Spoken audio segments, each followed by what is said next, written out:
Good morning, everybody. 7:35 a.m., October 27th, 2017.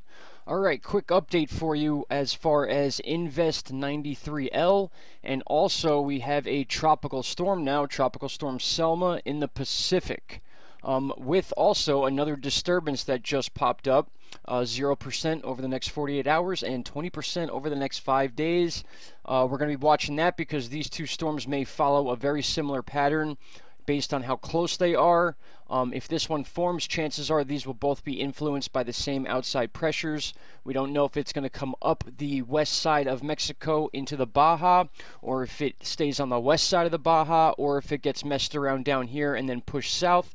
We've been seeing a lot of these lows jumping over the landmass here into the Caribbean, so we need to see what Selma does as far as the upcoming days, hours, basically throughout the day is pretty important to see how far it strengthens. That's always an important thing. The first day or two when these storms form, it's good to see what their progressive strength will be. You can get an idea of what to expect after that. Now, as far as Invest 93L, we have a few weird situations going on with this because it is forming a little more than they had actually previously thought. So you can see here on our chart, we have a 50% chance now over 48 hours and also a 50% chance over 5 days. Now that's much higher than our 30 and 30 and 40 and 30 numbers. Now we were talking about this in the last couple days that when you see these numbers begin to match, that means you could basically pick a period in between those two time frames. So between 48 hours and 5 days, which leaves us 3 and 4 days for more than likely formation. Now, it all depends on how much land interaction we have with Nicaragua and Honduras right here to see how this thing forms, how much momentum it's going to gain. And then, again, it's projected to move up underneath Cuba and then eventually over Cuba, more to the west side of Cuba.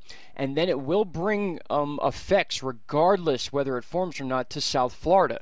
Now, South Florida is going to get a lot of wind and rain from this thing, and that's due to a couple things. There's a pressure dipping down from Canada. It's already way low in the States now, and it's moving, if you follow my cursor, it's moving in a U pattern. They dip down very far, but as that U moves from west to east with our jet stream, rather than it being like a straight up and down U, it's going to start bending this way. The U is going to start turning to the right. And what that's going to do is that's going to cause momentum. It's going to whip this system out this way, and it's basically going to suck up Invest 93L up into this area very quickly. Now there's two concerns for this. One is obviously this becoming a depression and then a tropical storm and then being pulled right into Florida quickly, so that will add to wind speed. It'll come and go quicker, which is a good thing, but we're talking a pretty significant storm if this thing becomes a tropical depression down in this area, which we're basically at a coin flip right now, so that's a lot higher chances than 30%. Now, with that said, they're also forecasting, if we look here on Tropical Tidbits, that if this doesn't form into a tropical storm, and maybe even if it does, it doesn't really matter. Once it gets past South Florida and then past the Bahamas, we're talking about cooler water. And what happens when storms hit these areas is they begin to expand. Your wind field gets a lot bigger, and there's just a bunch of different things going on with this storm. I'm going to back up here on Tropical Tidbits to today. We'll go to the 27th.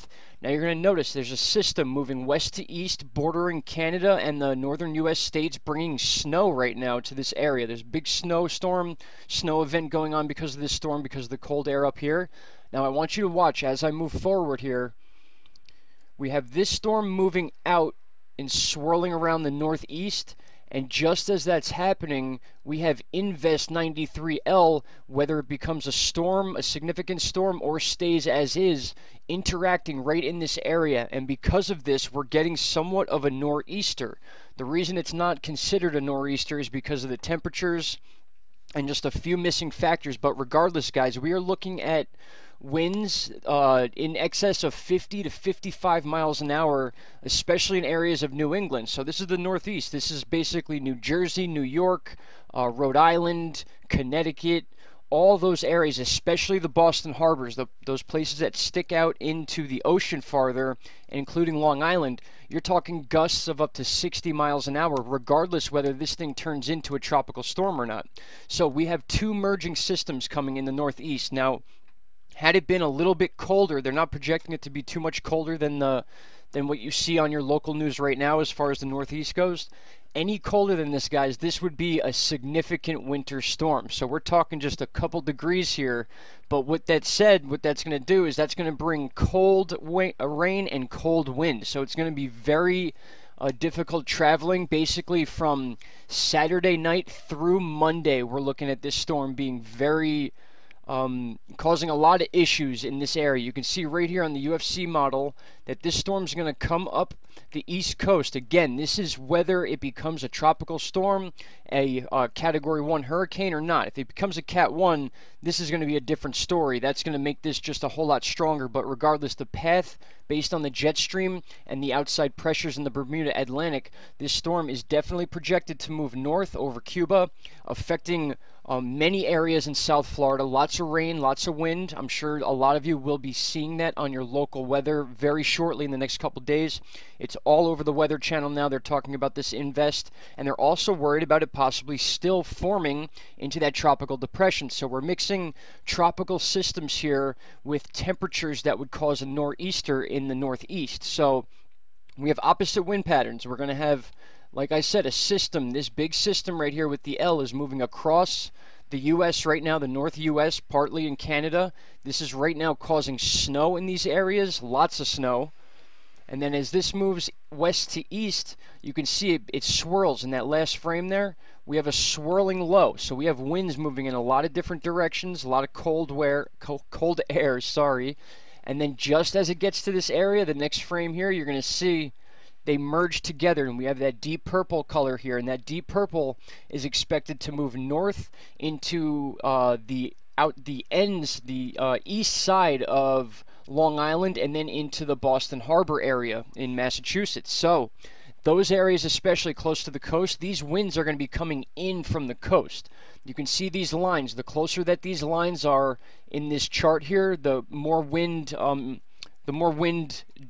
deals we're going to have to face here, because as this thing's spinning, it's moving counterclockwise. We have a natural counterclockwise movement with this, so that's going to be pulling wind in off the Atlantic Ocean into these island areas especially. So those are going to be the higher the winds, and then as you move inland, there will be a little bit less. So there's actually a name for this. It's called bombogenesis, and because of the strength of this, they've determined that this thing is going to drop 24 millibars within a 24-hour period, and that gives it a name called bombogenesis. That's the actual definition of it, when you have such a quick drop in pressure.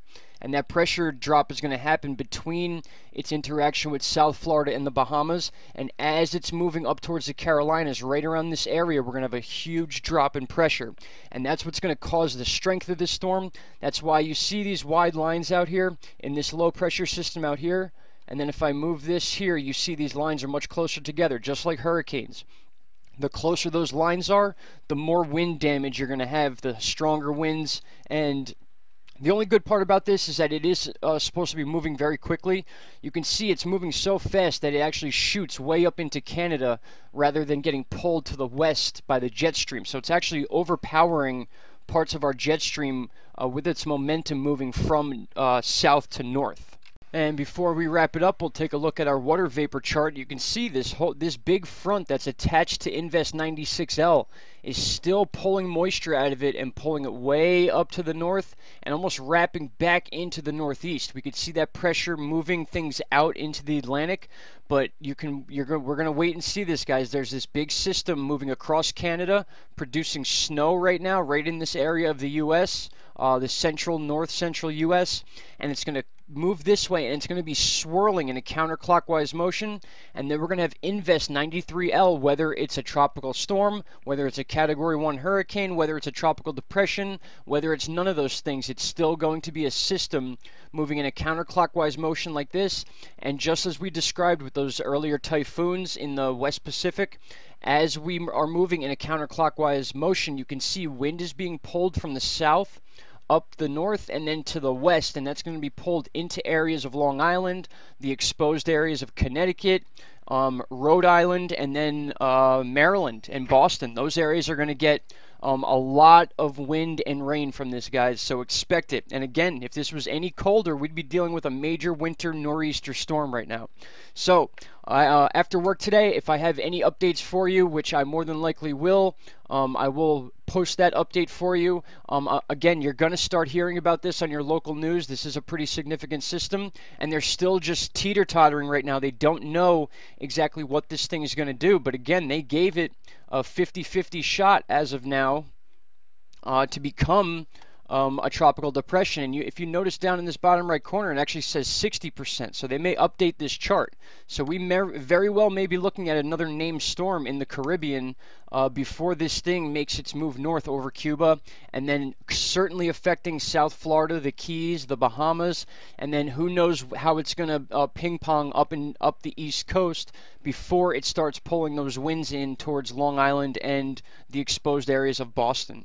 All right, guys, I hope you have a great morning. Prepare for this thing. It's going to get interesting, and I'll talk to you later on this afternoon. All right, bye-bye.